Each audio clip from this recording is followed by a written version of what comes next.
बड़ी इंपॉर्टेंट खबर जो आजकल एक बाइकआउट की मुहिम चल रही है कि अस्करी इदारे से जो मुंसलिक मुख्तलिफ इंडस्ट्री है उसकी जो मसनूआत है उनका बाइकआउट किया जाए। और उसमें बहुत सारी चीज़ें हैं, बड़े लंबे चौड़े नाम है। मुझे तो पहले आइडिया नहीं था कि इतनी सारी चीज़ें हैं जो माशाल्लाह से वहाँ तैयार होती हैं। मसनूआत इतनी ज़्यादा तैयार होती हैं, मुझे ये नहीं पता था, लेकिन बहुत ज़्यादा है।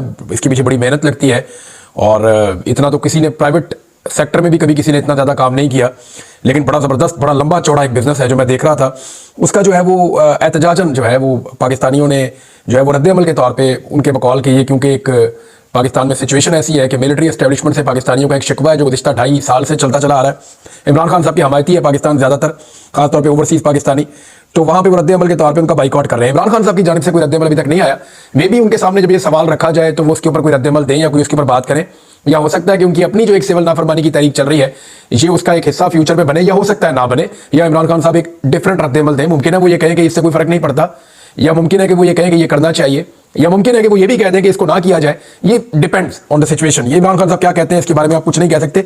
लेकिन मेरे पास खबर आई नवाज शरीफ साहब के हवाले से, ये बहुत इंपॉर्टेंट है। देखिए, बहुत सारे लोग इसके बारे में बात कर रहे हैं, सहाफ़ी इसके बारे में बात कर रहे हैं जो एस्टेब्लिशमेंट के करीब हैं, जो लोग एस्टेब्लिशमेंट के बिहाफ पे आकर धमकियां देते हैं वो लोग इसके बारे में बात कर रहे हैं, और उनकी बेचैनी ये बता रही है कि इसका इम्पैक्ट है। और बहुत सारे ऐसे लोग जो रिटायर फौजी हैं या वैसे ही कोई करीब रहते हैं एस्टेब्लिशमेंट के, वो लोग भी इसके बारे में बात कर रहे हैं। लेकिन आपने गौर किया कि नवाज शरीफ ने या उनके करीबी साथियों में से किसी ने इसके ऊपर बात नहीं की। क्यों बात नहीं की?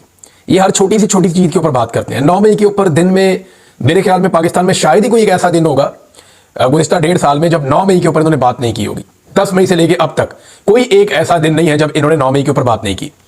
जिन्हें इदारे का इतना दुख और इतना दर्द है वो इस बाइकआउट के ऊपर बात क्यों नहीं कर रहे? आपने सोचा इस बारे में? मैंने इस बारे में सोचा।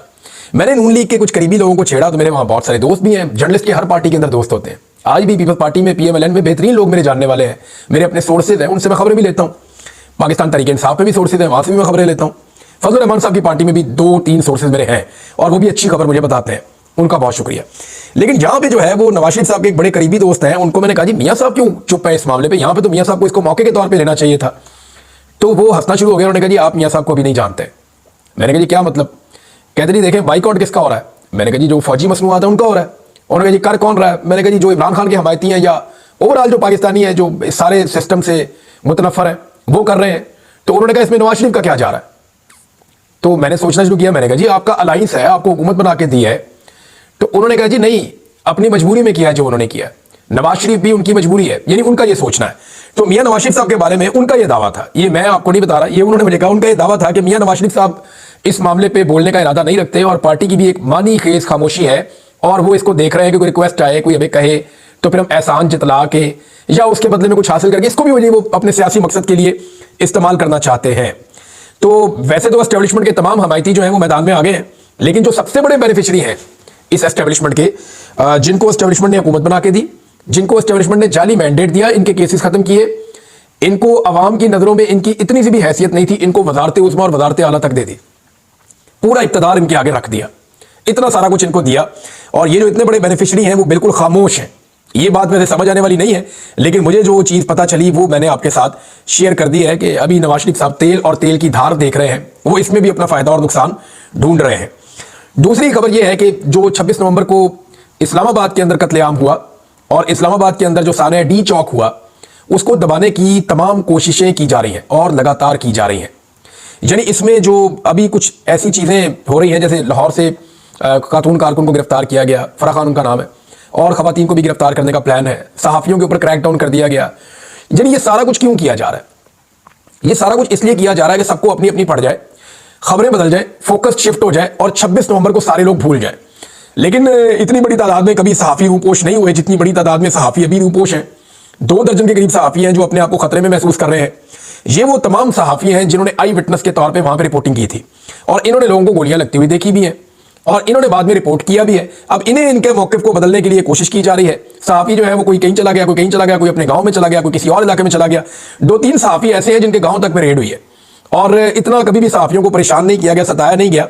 इसके पीछे जो रीज़न नज़र आ रही है वो ये है कि खौफ फैलाया जाए और बजाय इसके कि लोग डिस्कस करें कि 26 नवंबर को इस्लामाबाद में किस किस्म का मज़ाकर हुआ, उसको डिस्कस करने की बजाय ये डिस्कस किया जाए कि इस वक्त सहाफ़ियों के साथ बड़ी ज़्यादती हो रही है, इंसानी हकूक़ की पामालियाँ हो रही हैं। हुकूमत तवज्जो हटाने के लिए कुछ भी बड़ा कर सकती है इस वक्त मुल्क में। ये मैं आपको फिर बता रहा हूं कि हुकूमत 26 नवंबर से तवज्जो हटाने के लिए और भी कुछ बड़ा कर सकती है इस मुल्क में। और सबसे बड़ा इवेंट तो ये हो सकता है कि इमरान खान साहब को रिहा कर दिया जाए। अगर इमरान खान साहब रिहा हो जाते हैं तो ये तो एक बहुत बड़ी खबर होगी पाकिस्तानियों के लिए।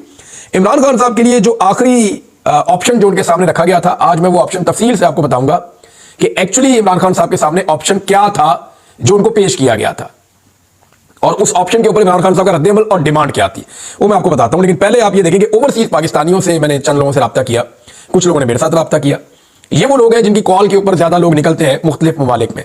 वो ये बता रहे हैं कि उनके साथ लगातार रब्ता किया जा रहा है। पहले दबाव डालते थे, अब मिन्नतें की जा रही हैं कि जो 26 नवंबर है इसके मामले को नीचे जाने दें, इसको दबने दें, इसके ऊपर ज्यादा बात ना करें। अब यानी ये दबाव बढ़ रहा है हुकूमत के ऊपर और एस्टेब्लिशमेंट के ऊपर, और ओवरसीज पाकिस्तानियों से मिन्नत तरला किया जा रहा है, और पाकिस्तान में भी फोकस शिफ्ट करने की कोशिश की जा रही है कि किसी तरह 26 नवंबर को जो लाशें गिरी हैं उनसे जान छूटे। देखें 12 तो कंफर्म, यानी मुसद्दका 12 लाशें तो पाकिस्तान तहरीक इंसाफ के पास है जो शहीद हो गए लोग, और उसका मुकदमा दर्ज होना है मारने वालों के खिलाफ और ऑर्डर देने वालों के खिलाफ, और उसके लिए पाकिस्तान तहरीक इंसाफ को काम करना होगा। अब जो लापता लोग हैं वो 100 से 150 के बीच में बताए जाते हैं, और जो लापता हैं उनके बारे में नहीं पता कि वो जिंदा भी हैं या नहीं है, और उनमें से कितने वापस आएंगे और कितने नहीं आएंगे, और जो वापस नहीं आएंगे वो कहां गए, क्या उन्हें मार दिया गया, अगर मारा गया तो उनकी लाशें कहां हैं। ये वो सवालात हैं जो पाकिस्तान के सारे मीडिया को उठाने चाहिए, लेकिन अभी तक कोई भी इन सवालात को नहीं उठा।